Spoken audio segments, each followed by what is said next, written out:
Alright, in this video I'm going to be fixing the rocker panels on my car. This is a Mazda 3 from 2013, but it doesn't really matter. A rocker panel is a rocker panel. And you can see that it's perforated right through the rocker panel. And in fact, there's some smaller holes on the rust that is further forward on the vehicle. And what I'm using to remove the rust initially is a wire wheel on a drill. And I find it's pretty effective at getting the rust off and getting through some of the metal. It won't really remove too much metal, but it does do a pretty good job of smoothing out the surface. And once I've got it down pretty far with the wire wheel, I'm going to use 180 grit sandpaper and sand it down a few inches on all sides of the rusted out area. Now I do have another video of using some rust proofing, but just while I have the rocker panel opened up on this side, I do spray some rust proofer into that rocker panel. And before using any Bondo, I do use some of this oil, grease, and wax cleaner and just wipe down the vehicles. Obviously, that rust proofing would be problematic if it was underneath the Bondo. Now, I do use my wife's cooking utensil to mix up the Bondo. That is a bit of a dangerous move, and the Bondo is a two-part system. It comes with the gray Bondo itself, and then there's a blue hardener that you add to the Bondo. And then, of course, you have to mix it up well so that the hardener is incorporated uniformly throughout the Bondo. Applying the Bondo is very much like putting drywall mud on a wall. Really the same concept. The more that you put on, the more you have to sand off later, so try to minimize how much you use. Now for the big hole, I put a mesh product, also by Bondo, on the inside of the rocker panel, and that'll give the Bondo something to adhere to. Otherwise, with a hole this large, you would be putting a absolute ton of Bondo in there, and it would take a lot of time to build up in that hole. So just using Bondo would probably not be very effective. Now the mesh does have a sticky side to it, but I found that it did not stick very well. So fortunately for me, there's holes in the bottom of the rocker panel, and I'm able to give the rocker panel a bit of a reach around with my finger and just hold that metal mesh against the inside of the rocker panel. And like I said, with one finger holding the mesh in place, I just take the Bondo and once again, just smear it into place. I do a pretty rough job with the Bondo on this first pass, but I do come back around and I do add Bondo as well as glazing putty just to make sure that it's smoothed off. Before I put a second coat of Bondo on this, I do take sandpaper and sand down what is a pretty rough Bondo job. And generally speaking, I wait about 30 minutes between applying the Bondo and sanding the Bondo. So the second pass with the Bondo, obviously I'm trying to make it much smoother.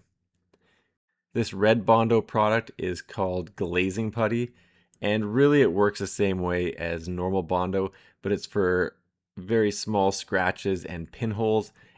It seems more like just a watered down, smoother version of Bondo, so it goes on a little bit smoother and it's a little bit easier to work with. I do sand where that large hole was, and I do apply the glazing putty on the backside as well. For general sanding, I'm using 180 grit. And I do recommend wearing a dust mask so that you're not breathing in Bondo. I'm sure breathing Bondo dust isn't good for you. And once the Bondo's sanded with the 180, I do take some 320 and I sand it down with the 320 grit. Now, just off camera, I obviously taped up and put plastic down on my vehicle, and now I'm going to go with the primer. And for this primer, I am going a little bit wider than what I did for the Bondo. It is unfortunately a bit of a windy day, and that's why I have this piece of cardboard out. And I did find the cardboard was fairly useful in certain spots just to block the wind. And this is what's called a high build primer, so it'll fill in any scratches or any small imperfections. I did get a couple of runs. That's why you can see some of the glazing putty peeking through the primer. I did have to do some light sanding in between primer coats. For the primer coats, I wait about 30 minutes between each coat, and then just put down another coat. Once I've got 3 coats of primer down and I'm pretty happy with how it looks, I take 600 grit sandpaper and a spray bottle filled with water. This spray bottle also has some soap, so I guess it's soapy water. I don't really think the soap makes any difference, either positive or negative for the sanding process. And I just sand it down until the primer is nice and smooth.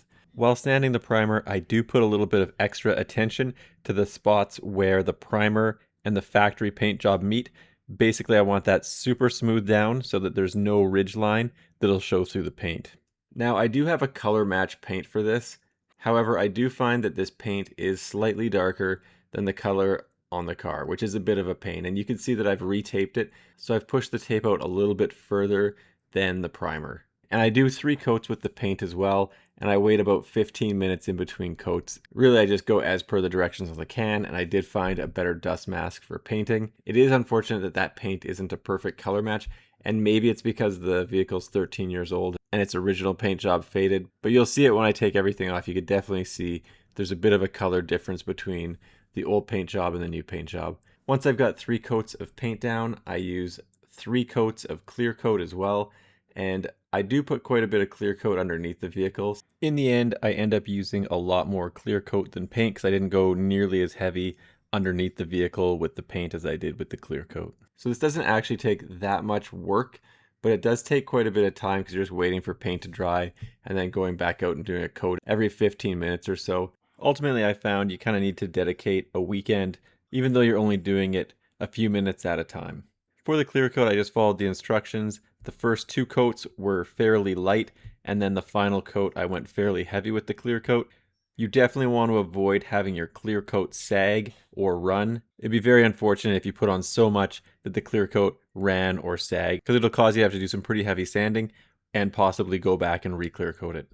I wait an entire week to sand down the clear coat, and I use 1500 grit, then 2000 grit, and then 3000 grit. And once again, I'm using that bottle of soapy water. If you only wanted to use water, that would be fine as well. This just has some soap in it. That's why it's foamy. Like I said, I don't really think the soap matters. And once I've done the sanding with the 15, the 2000, the 3000 grit, I then use a compound, a polish, and a wax to bring back the shine to the area that I just sanded. And I actually do a little bit more than just the area I sanded. I go and do the whole body panel just to keep consistency across the vehicle. Once it's compounded, I just take a cloth and wipe it down. I switch the foam head from the red compounding head to this yellow polishing head, and then I just do the exact same thing with the drill and rotary tool. And there are links in the description for most of the stuff that I'm using. Once I've got the polish down, once again, take a cloth and wipe off all of the polishing compound. And then the last step will be to use this wax, and these are all Meguiar's products for the compounding, wax, and polish. However, I think any compound, wax, or polish would do. I do let the wax sit for about 5 minutes, and then I come back around with a cloth and wipe it down. Now you can see there is a color difference between the new and old paint. Like I said, I'm a little disappointed with the color match on this. Maybe it's my fault, maybe I put a little bit too much paint down, but that's okay. I think the actual repair looks pretty good. It's just unfortunate it looks a little bit darker on the bottom, but driving by you wouldn't notice. If you're just walking past the vehicle, you wouldn't notice it at all. Obviously it looks a lot better without a rust hole clean through the rocker panel. However, I am still disappointed that there's a bit of a difference between the original and the new paint. But other than that, I think it looks pretty good. Anyway, thanks for checking out my video. Don't forget to like and subscribe.